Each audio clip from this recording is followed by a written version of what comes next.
Hi, Chip. So unprofessional. It's either that or I have, a catheter or something. It's also like a trucker. I don't know how truckers do it, man. I just watched. Did you watch the Todd McFarlane documentary on Sci-Fi? Not yet. I know we talked about it last time, but go on, please. Yeah, it was awesome. But also he just did a Q&A with Joe Q on Joe's Weird Morning Show. Yeah, Cup of Joe. Yeah. And Todd was just like, when I do a comic show, I don't know, I'm doing this and that. No, I like it. It's pretty close. He was like, I sit at the table, 17 hours. I don't get up. I don't go to the washroom, nothing. And you know why? You know how I can do that? I don't drink and I don't eat. I'm like, what? Like, that's crazy. Like, yeah, don't dehydrate yourself. Don't hurt yourself. There's another terrible cartoonist story, the great Tex Avery, who made so many amazing cartoons in the 40s, would just ignore the need to go to the washroom, and ultimately his parts shut down.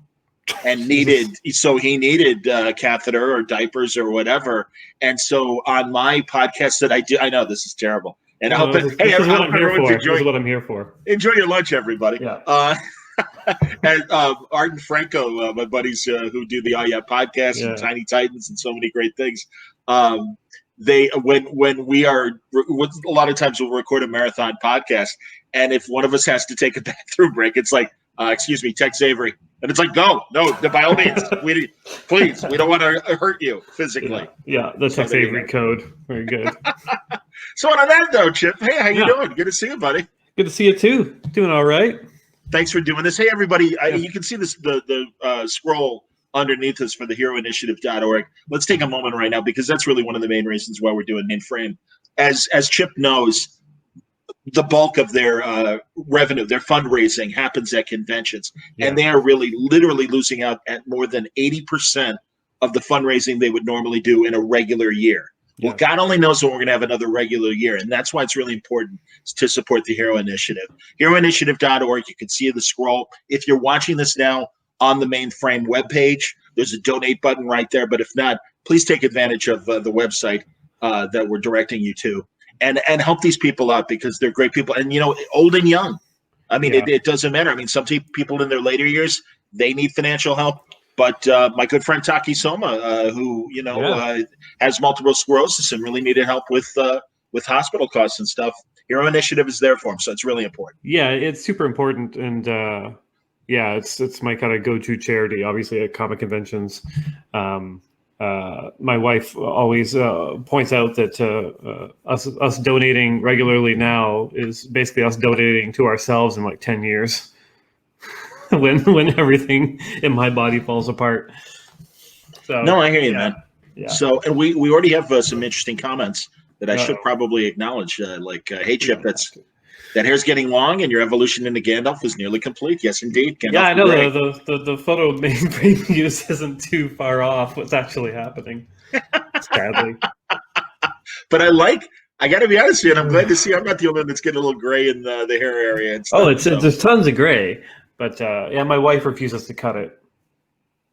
That's hilarious. I'm not quite at the stage where I'm going to a barber, and she won't cut it, and she also doesn't like it. So I'm just like, well, it's in your best interest to cut it, but. Yeah, that's awesome, man. Very, very funny. Now here's a good question from Coffee and Heroes. Yeah. How was writing for the upcoming Detective 1027?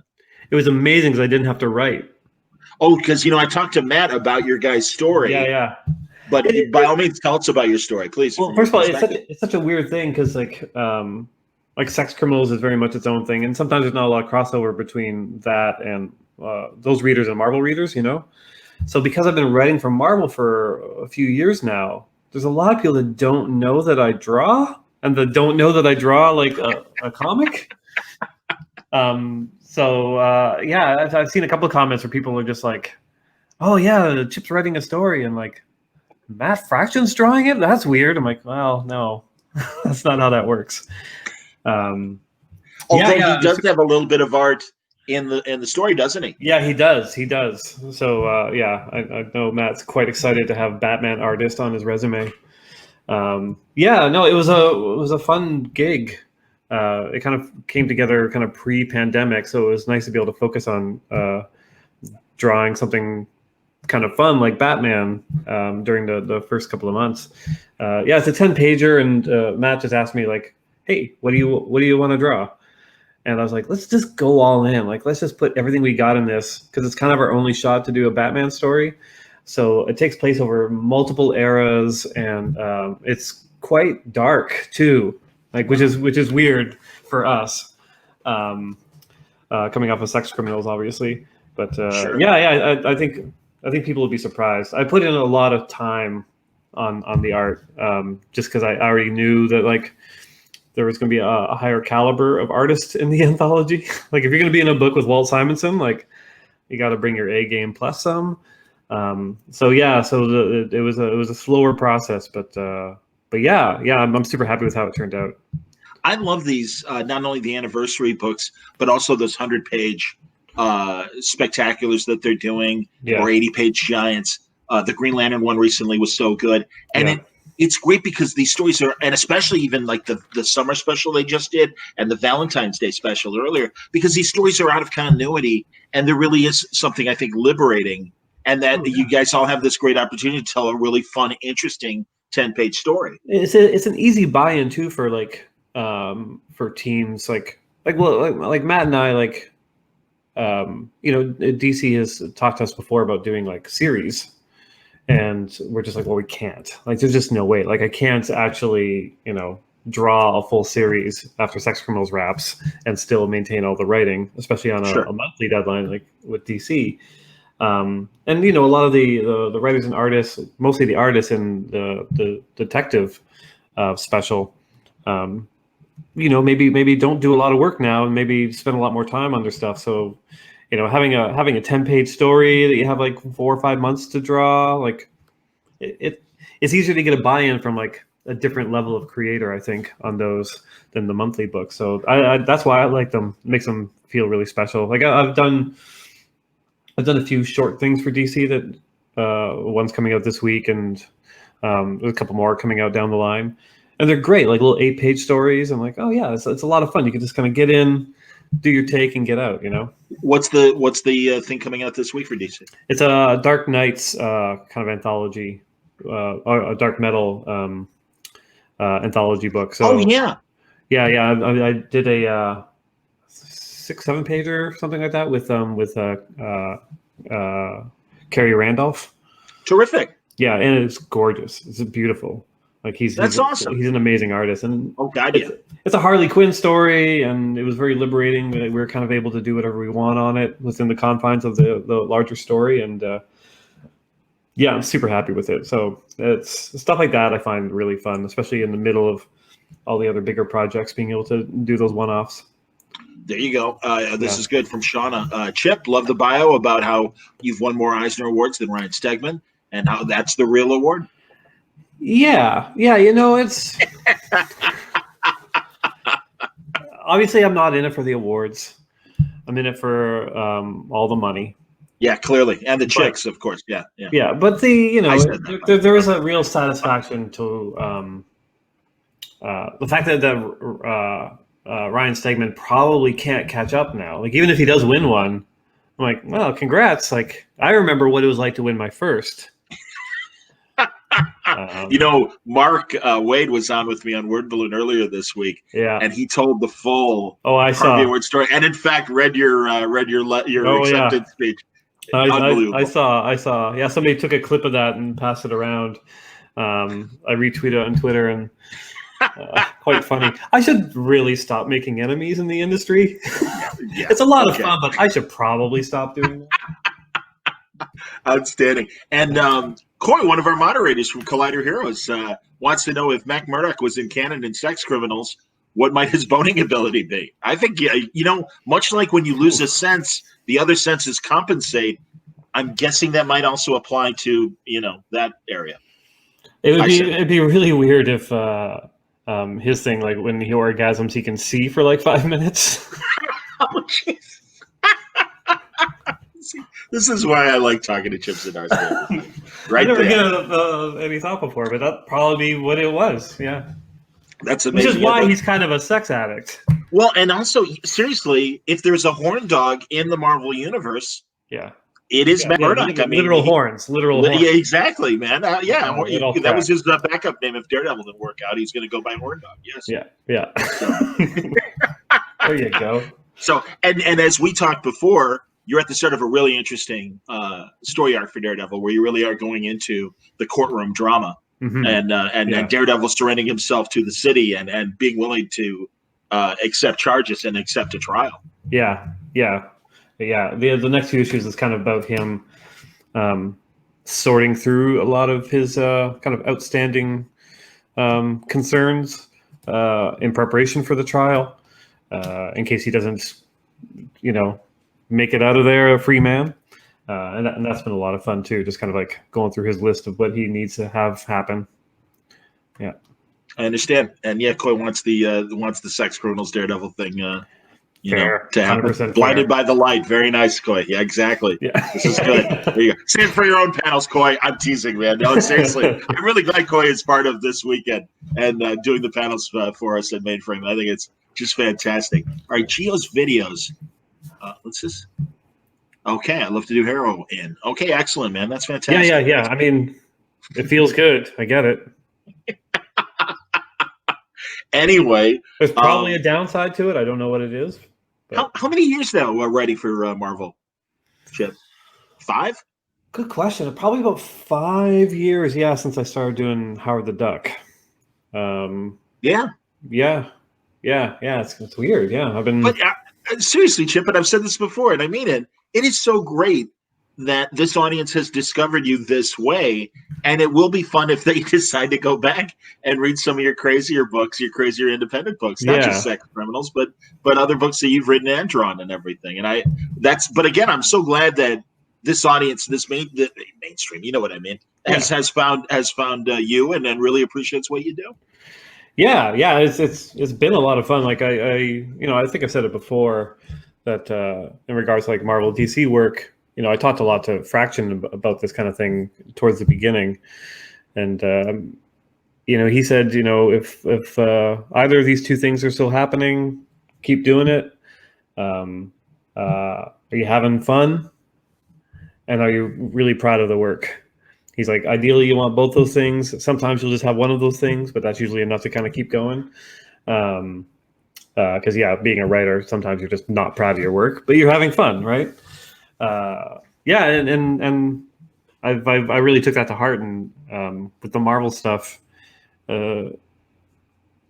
every gig I do, it's like, oh yeah, is this gonna be fun? Like, is this a thing I really want to do? Okay, I'll do it.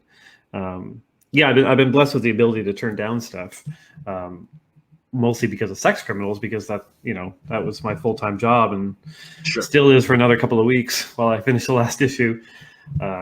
We're all excited, man, but no, we want it right, so don't worry. And all right. I mean, it's going to be exciting. And Matt talked a bit about this epilogue issue that kind of sees where the characters are in a few years. Yeah, he probably spoiled a bunch of stuff. That's all he said. That's all he said. Yeah. Well, he's still bad at that. He's like, as soon as he writes a thing, he's just like, I guess everyone's read it now. I'm like, no, they haven't. Don't.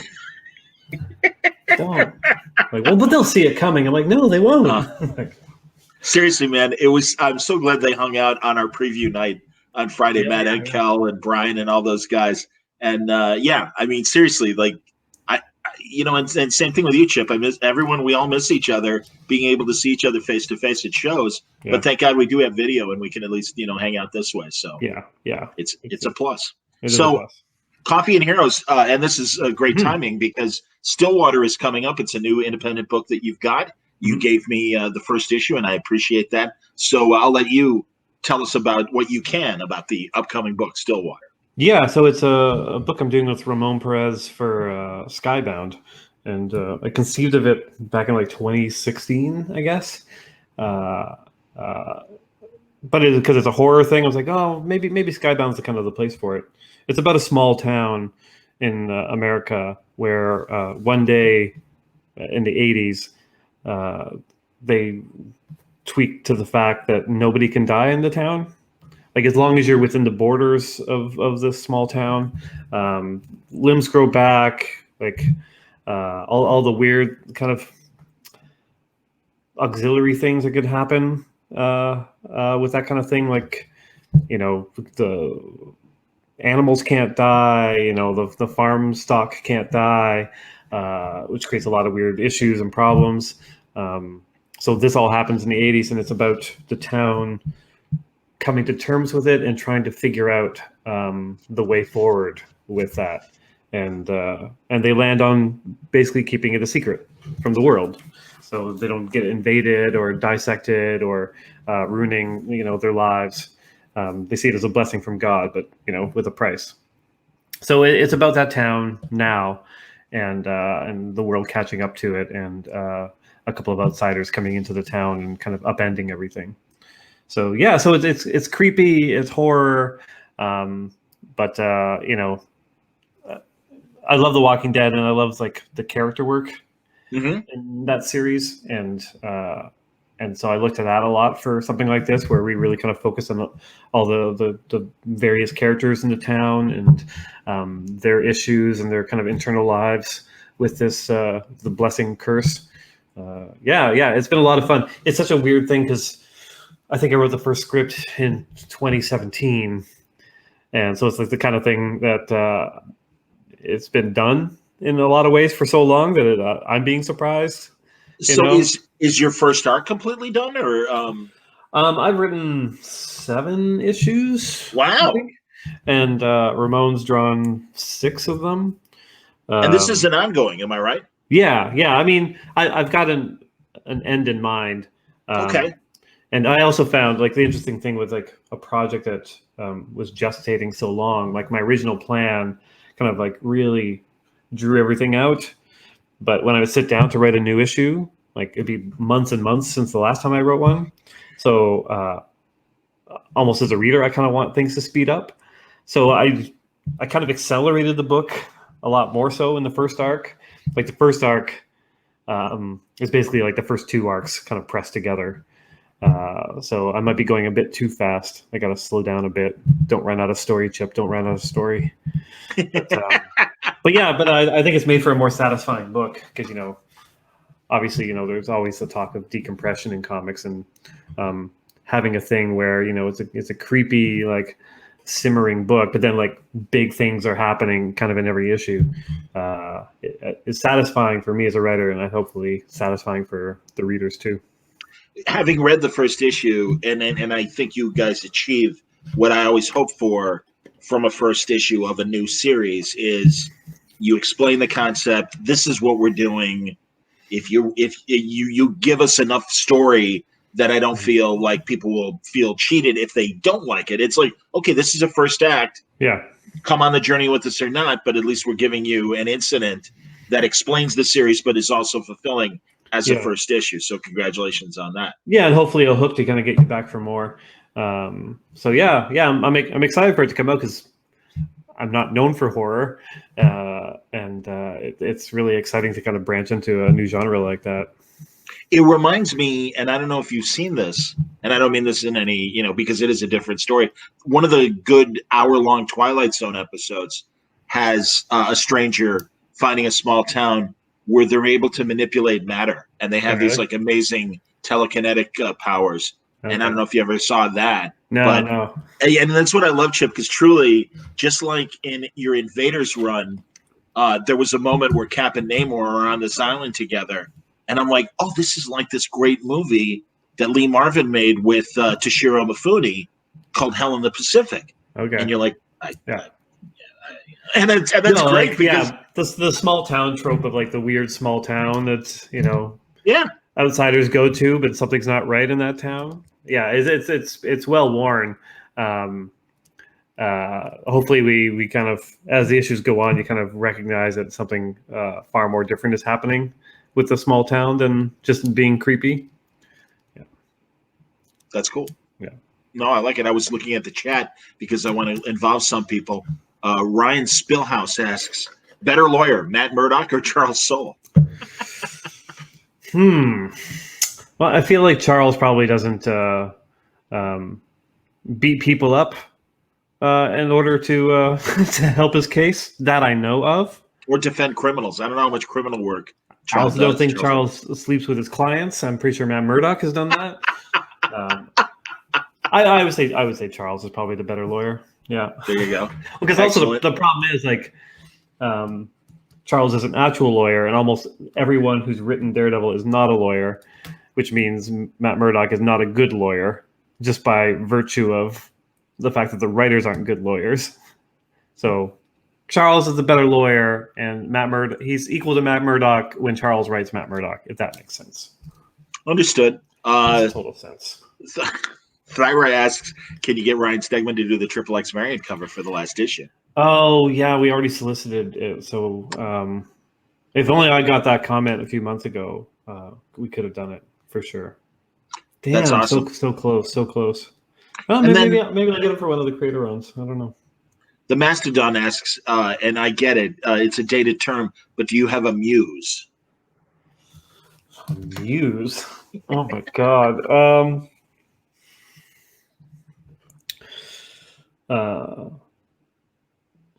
Besides the big guy? Yeah, there you go. Exactly. Big ups to the big guy.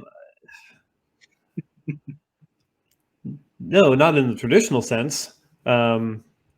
Deadlines have always been my muse. Like I look to the deadlines and I want to help the deadlines in any way I can and impress the deadlines, and deadlines feed me. Yeah, I mean, I think like with most people in any kind of entertainment industry, you want to be loved. So really the readers are the muse, editors are the muse, your co-creators, like Matt and I in Sex Criminals. Matt is very much my muse on that. Like he feeds me, I feed him. Like it's a real back and forth on a book like that. Absolutely. Yeah. So it's all project dependent. Like on Daredevil, Marco. Yeah, I was going to ask Giacchetto. I mean, and because again he's Italian. Do you guys speak to each other? Is there a language barrier or anything? We speak to each other like in emails. Like he's an English speaker. I am not an Italian speaker. So we are able to have kind of back and forths on it and kind of show each other our excitement over the projects and give each other suggestions and things we want to see. Yeah, he's super excited, which really helps me too. Like I've worked with some artists where it's just cordial, boring email. Like, sure. All right, okay. You want this on the page? Do we have to do this? I'm like, well, if you don't want to, you don't have to. Whereas, an artist like Marco, like he's super jazzed by the work that we're doing, and I'm super jazzed by the work he's doing, and that helps a lot. I don't know who at Marvel became aware of his stuff, but I've loved everything he's done at Marvel when he was doing Punisher, and you guys are an amazing fit. And he just brings that criminal element to his art that works so well for the street level heroes of Marvel. Yeah, he just keeps getting better and better too. I think I mentioned it before. Like the process to find the artist for Daredevil was many, many months. The editors just kept sending me artist after artist, and the tone was just not right on any of them. Or sometimes if the tone was right, like the abilities weren't there. And it was super frustrating because we really wanted to get started and get the book drawn. And then when Marco's name was floated, I'm just like, oh yeah, that's the guy. Like he's so solid and he's so good at gritty. And he's a delight. He's amazing to work with. Yeah, he's awesome. I don't know how he does it. Like the kind of detail on the page and and his output is just off the charts. Now, Saren asks, and although he spells Pacheco's, is Carla Pacheco the Spider-Woman writer? Yeah. Excuse me. Carla. Would you ever consider a team up crossover between Daredevil and Spider-Woman? No, absolutely not. If Carla's involved, forget it. I don't know. Daredevil's a weird book. I tend to not do a lot of kind of crossover stuff there because I really want it to be self-contained. We're doing a King of Black crossover, which I think I may have mentioned. Like I kind of tweaked to the idea of doing it after the Ann Nocenti interview. Oh yes, indeed. Yeah, and that's Donnie's Venom event, correct? Yeah. And it's a cool event. And like once I figured out a way in, I'm like, oh, okay, yeah, I should do this. I should play more with the other books and the Marvel stuff. yeah, I don't know if I'm just repeating myself here, but doing the interview with Ann Nocenti and rereading her stuff and like Fall of the Mutants and Inferno, which Daredevil tied into a fair amount. Those were just amazing issues. They're really so well done, and they work with the story she's telling, and that kind of inspired me. And also Hickman talking in the Marvel summits, like, he would just be like, we're part of this. You got to play along, support each other, and that resonated with me because I look up to him probably too much. He's also a monster, but He's taller than you, exactly. no, he's just a monster. Like his soul, like not physically. He's just his soul.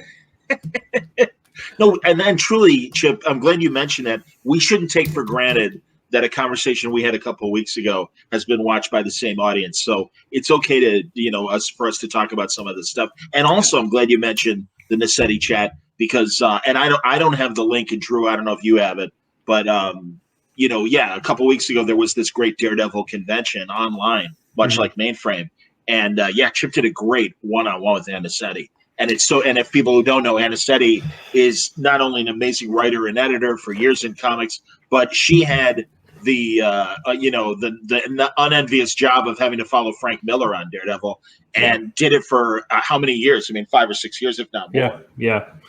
That was a ton of fun talking with her. But but between her and Hickman, like, it kind of convinced me to do the crossover issues with King in Black. So I'm more open to it now. If the stories, I guess if the stories aid each other and the timing lines up, I'd work with Carla in a heartbeat. Like, I don't want to build up her ego or anything, but she's fantastic. She's a fantastic writer. She's a fun person. And she's doing cool things in Spider-Woman. So I was like, why wouldn't I want to tie into that? And mentioning Ann Nocenti's Daredevil run, I think this is an interesting question. Talking about Inferno, how do you feel about Daredevil with Mephisto? The whole idea about a religion and the devil, like as a couple, because that's kind of almost what kind of happened in that one issue. The beer with the devil, the Christmas story. He's like making out with Mephisto at the bar. It's it's such a good issue. But I love those. I love those issues so much. Like I'm collecting them right now, just as single issues to bind them. That whole run, I think it's John Romita Jr.'s like best work, Nocenti's best work. Like taking a character like that and actually like bringing him to hell with like Karnak and Gorgon and like just the craziness, and Silver Surfer shows up and getting a Daredevil book.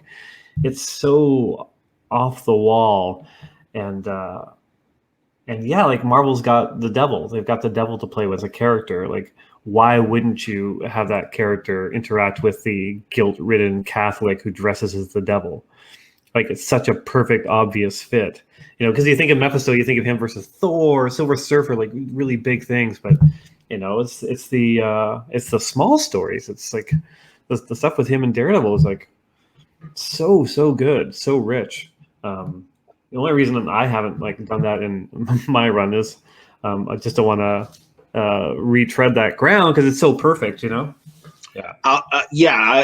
get it, and I agree. In Ant's hands, that's one thing, and it's really, I think the anything outside of street level Daredevil, it better have a good reason for the story to exist. That's where I become Denny O'Neil, because he used to say that about putting Batman in space, and he was really against it in terms of, are you really going to have to convince me that this story works before I say yes? When he was the bad editor, Yeah, I mean, these characters exist for so long, like 80 years or 60 years, that there's a malleable quality to them.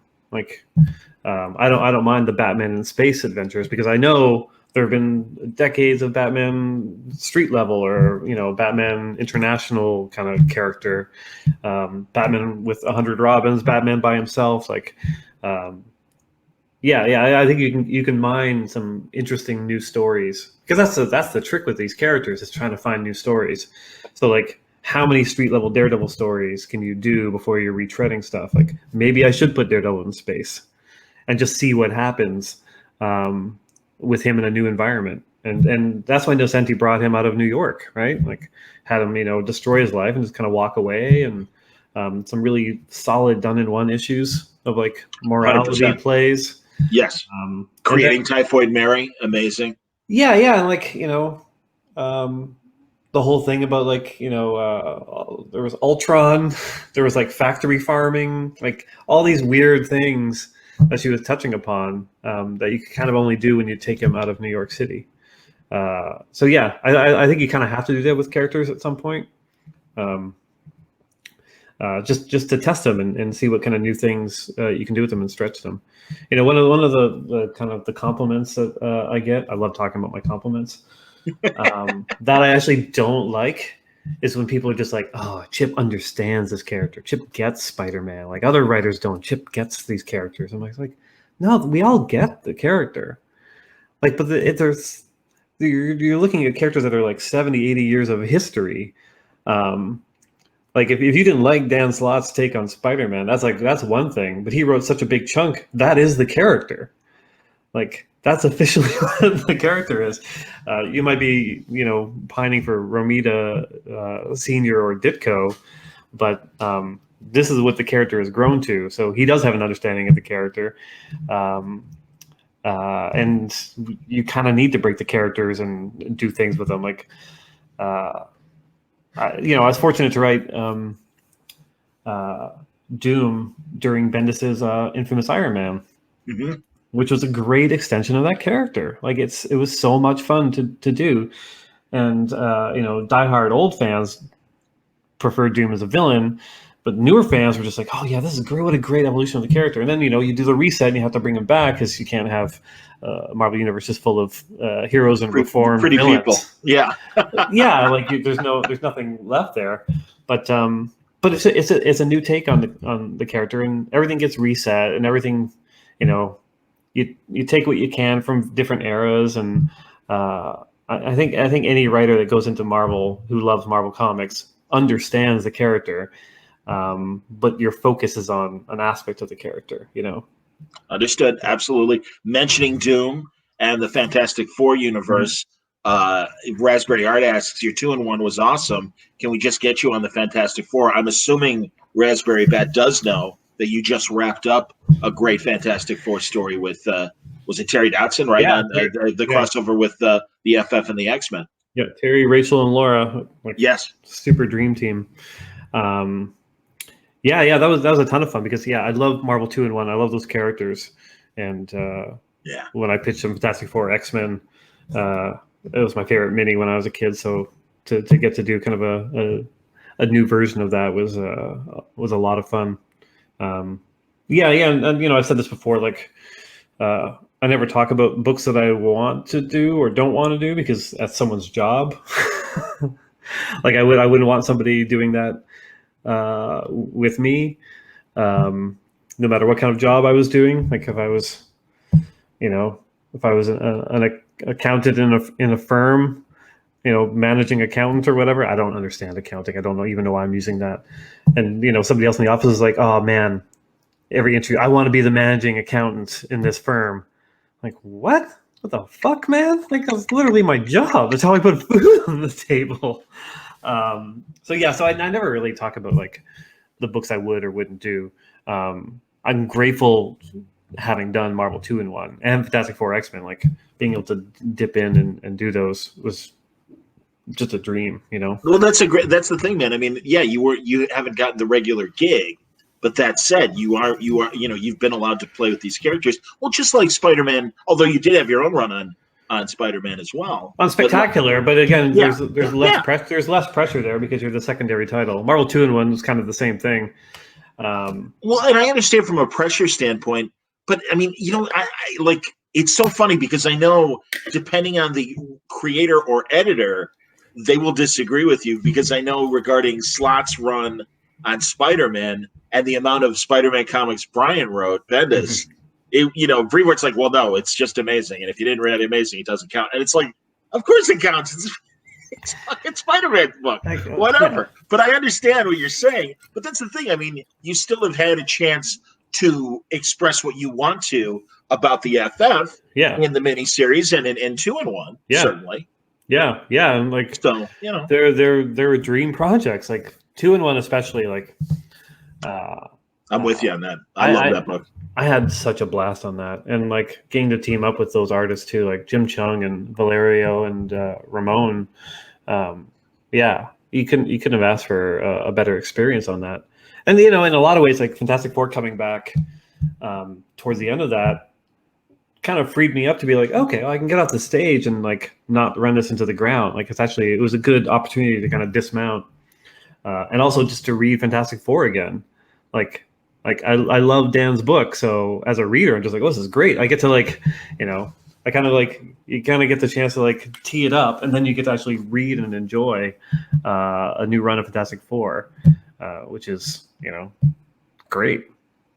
No, I agree. I like what Chaos and Comics says, too.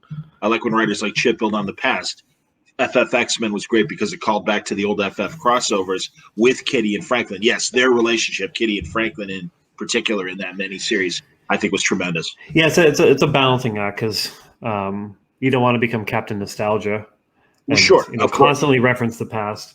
But between those two teams, like that felt like an important thing, and to thematically kind of tie this mini to that previous mini as well.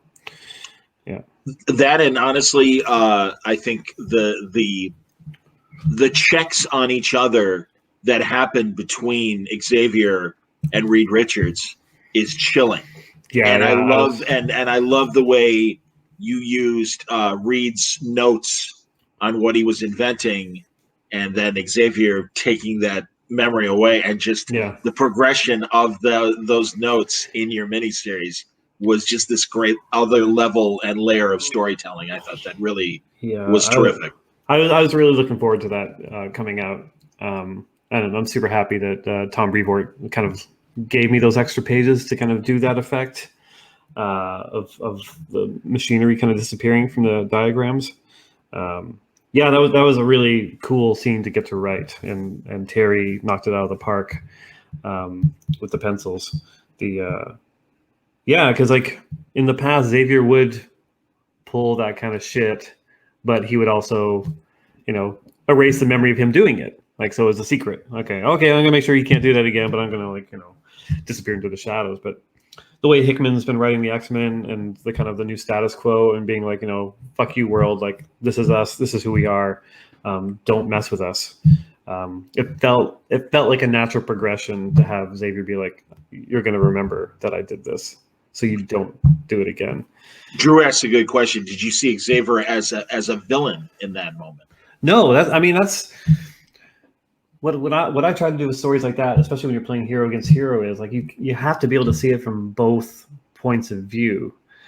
Like Reed is like a very well-meaning character that usually gets in over his head sometimes with his grand plans, but he's also very much an unchecked character in the Marvel universe, right?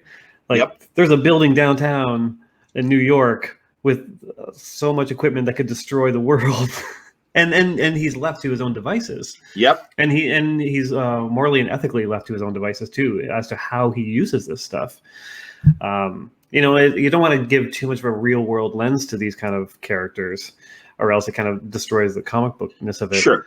But you want to give it just enough of one to be like, okay, Professor X, he kind of has to put Reed in check here. Like the stuff Reed was doing, exploring the mutant gene and cloaking it, like that could have like huge consequences. Yep. And whatever his next step is could have bigger consequences. So to defend a nation of hundreds of thousands of people who are, routinely persecuted and murdered, Professor X is in his right to do that. But also, it's a dick move, and it's a move that's going to create tension with the world's smartest man, who is inherently a good person. So it's like, yeah. So I really enjoy writing scenes like that because, But the reaction's always interesting because because you'll have people, tweet at you or send you messages, or whatever, just like, oh man, like that was so cool that he did that to Reed. Reed really messed with Franklin. And then you'll have the opposite where you'll just have like, oh yeah, Professor Rex is such a monster now. I'm like, you're all right. You're all correct. Absolutely. In this. Depending on who's the hero. Go ahead. I was just saying, which I think it's lost a little bit in the kind of the new kind of X-Men status quo. Older, longer readers, I'm noticing, are the ones that are looking at the X-Men as being bad guys now, and the younger readers are looking at them as being like, oh no, they're planting their feet down and they're saying no more. Sure. That's an interesting story thing there. I completely agree, man. And this is the great thing about art, is how the observer takes it in and how they consume it and what they interpret from it. No, I completely agree. I love all the books that the X Office is putting out, but I also really love the teams that they have on them, like the various writers, because you'll have like kind of classic old guys with beards, but you have like a younger, more interesting voices in it as well, both on the writing and the editing side, who are telling really interesting stories from a fresher perspective. It was a treat to work on that mini, I know enough of what's coming up that I'm super excited as a reader and as a possible creator down the line to tap into this stuff. Excellent. But yeah, it's really cool, and the people working on those books are awesome. Well, and that's Chip. That's why, as I understand where you're coming from when you say that it's a compliment when people say you get these characters. But I would evolve that observation and say the good writers understand these characters, can show where they can go to from a story standpoint that the average fan may not think of, and that's what's delightful. And I point to my conversation with Wade in both Doctor Strange and the Invisible Woman series, where it's like, of course Sue Storm was a spy. Yeah, it makes total sense. Yeah. Yeah, and the same with Doctor Strange, and having that Surgeon Supreme arc, where it's like, yeah, why haven't we gotten a really good Doctor Strange hospital drama during this run of 60 years? You get it. And it's amazing that, again, writers are finding new ways to tell great stories with these very old characters. Yeah, and to do that, you kind of have to break a few things to have that happen. If the character is advanced the way the reader expects them to advance, then the reader will suddenly be like, oh, I'm not that interested in these stories. Why is that? Like, well, I can tell you why, because it's happening exactly as you think it's going to happen. Like, I was a huge X-Men fan back in the day, and if there's one thing I kind of learned as a writer from Chris Claremont, besides letting people know that your character is the best at what they do and what they do isn't very nice, is subvert the expectation. Don't give the reader what they're asking for. Like, all the readers ever wanted in X-Men, like from the beginning, was for them to be content in the mansion. The dead character's alive. Everyone's kind of like happy and grounded, and they go and they fight bad guys. And like his whole run is just not doing that. It's like sending them to Australia, like splitting them up, bringing in like villains as X-Men. Like, I one of my favorite things to do is to read old letter columns. Me too. Of how angry people were at all the stuff that was going on. They're all buying shit out of it, but they're so furious. And like the fact that he ended and got fired from the book, a couple of issues after they reset it and put them all back in the mansion playing basketball and having a good time. Like, that's when I left as a reader. Like I left shortly after that because it wasn't interesting anymore. Like I wasn't like wondering what was going to happen next, because you kind of know where it is and where it's going. So you have to risk having some angry fans at you, because you're doing the thing that they don't want you to do, but you're creating a more interesting story as a result with those characters. Well, and again, it depends on how long the story goes, because I think both companies editorially are more conscious of that as they were, a few years ago. Because it's like, okay, there's a lot of competition on the shelves, Yeah. and as cool and interesting a change of the status quo might be, it's like, okay, but if you really go more than a year or whatever, it's like, I don't know. I kind of wonder if you're asking too much, and I don't think either company allows for that anymore. They don't, but they sure did with that X-Men reboot. Like Oh, that absolutely. that was a massive swing. The idea of Yep. stopping all the books, focusing on those two minis, just upending everything, and then kind of exploding out on the other end of it with a whole new kind of line of books. Like yeah, it's the guts it took to do that from a publishing standpoint was really something, and it worked. And my hope is, and I talked to some editors about it too whenever they kind of pitch me on a thing. I'm just like, well, why not take it a step further and make it a bigger thing? Like, why not just see what happens when you take a huge swing? And as a writer, we're all pointing to the X-Men relaunch as a best case scenario there. Like, look at this. Look what you could have if you did that with this character, that character, this group of characters, and just told like just wild, big stories that are very different from the ones that were told before. So yeah, like I think there's a lot of room for that at DC and Marvel. Whether or not they do it, with these times. It is another story, because there's financial concerns and stuff that's way over my head. I'm only interested in telling the stories that I want to tell. So there could be some frustration when editors don't sign off on like a massive change, but yeah. If you don't mind, dude, because we did it before when we talked. But Drew, single out on Chip, and I want you to point out the art that's behind you, because I think that's been one of the highlights of this COVID world, when we get to see people's workplaces or studies, and we get to see the interesting bookshelves, or in most cartoonist cases, the original art behind them. Yeah, I kind of just managed, several months in, to finally frame all of my art and get them on the walls. So yeah, like in the corner, you can't really make it out. I've got like an old Archie page I picked up years ago. I've got a Howard the Duck page from Joe Quinones. I've got the History of Rap from my friend Kagan, Erica Henderson, Jughead, a Sean Phillips incognito page. This weird one up above is like a drawing of me as a kid when I was like 5, going off to kindergarten. Oh, that's awesome.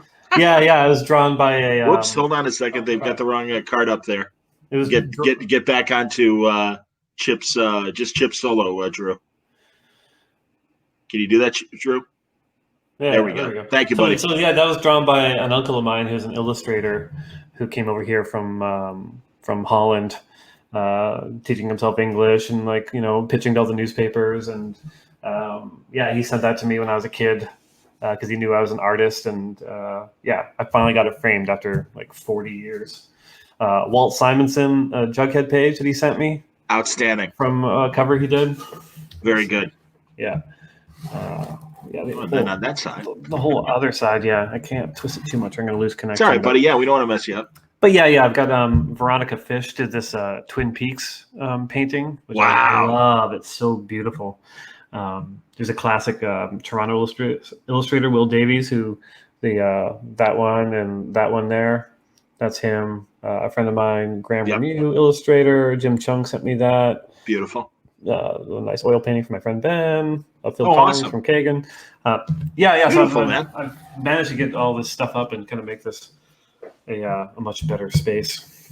But that's awesome. I'm always careful not to angle it at my whiteboard, which reveals far too much as to what I'm doing. That's cool. People are already commenting on the art. Mentioned Veronica Fish. Yeah, she's unbelievably talented. I met her at a Heroes Con years ago.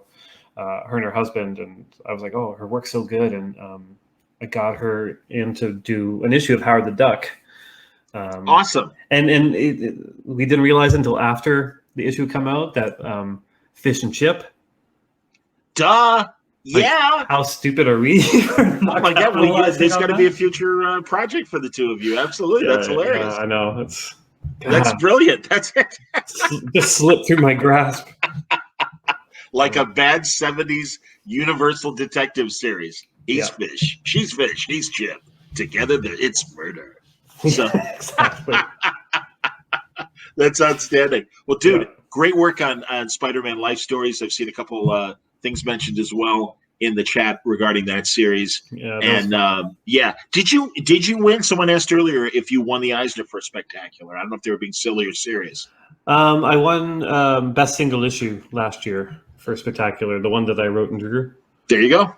Yeah, that's awesome, man. That Beautiful. Yeah. Well, dude, we can wrap. I know people are waiting backstage for the next panel. Yeah. So and we can certainly wrap. But anything? So we got Stillwater coming out. Yeah, let me look at my board and see what I can talk about. There you go. Yeah, the whiteboard. Absolutely. We don't want to spoil though. Yeah, Daredevil. We're really far ahead on Daredevil. Like I think, I've written up through issue 27, which is kind of a good feeling. So that's continuing on. There's another Marvel thing I can't talk about. Another Marvel thing I can't talk about. A DC thing I can't talk about. Another Marvel thing I can't talk about. Sex Criminals, we're wrapping one more issue. Oh, another DC thing I can't talk about. Another book with Jason Liu and the rest of the team from Afterlift, Comixology thing. We're working on a new book, which hasn't been announced yet. I got another Image book, and then Stillwater, which comes out September sometime. Outstanding. And I know everyone is relieved to hear that, because sometimes as we get to the end of the year, maybe someone's leaving a book, but Daredevil, you've still got a lot left to say in the book. Yeah, as long as they'll have me. I had a great editorial call with the Daredevil editors on Friday. We were talking about like issue, what was it, 38? Like, so we're planning out pretty far, and with big things like issue 38 is going to be huge, and like there's all this stuff that's going to spin out of it, and I'm really excited for the future of it. That's awesome, man. If you don't mind, Drew, pulling back to the two-shot, yeah, we will wrap things up, and I will say thank you very much, Chip, for hanging out and having a great conversation as always. Thank you. If you enjoyed this one, you might want to look at the Word Balloon library over at the Word Balloon YouTube page and listen to us blather for an hour plus about many of the same subjects. But we got another great panel for you coming up in just a couple minutes, and I've got a couple coming up later on as well. I know. Sorry, Chaos. We don't want Chip to spoil. No camera on the whiteboard, unfortunately. But I'll be doing a talk with Erica Henderson and David Pepos, and awesome. I'm excited about those. And then Neotext, a very interesting prose initiative that one of my all-time favorites, Howard Chaykin, is involved with. Okay, so cool. So Chip, as always, man, great seeing you. I'm sure we'll talk in a few months, and I'll be bugging you again for a new conversation. But thanks. Awesome. Say hi to Erica for me. I absolutely will. And everyone, please support the Hero Initiative today, and do what you can to help these great creators out. But thanks, everybody. Thanks for hanging out, and we'll talk soon. Bye-bye, everybody. Thanks, all.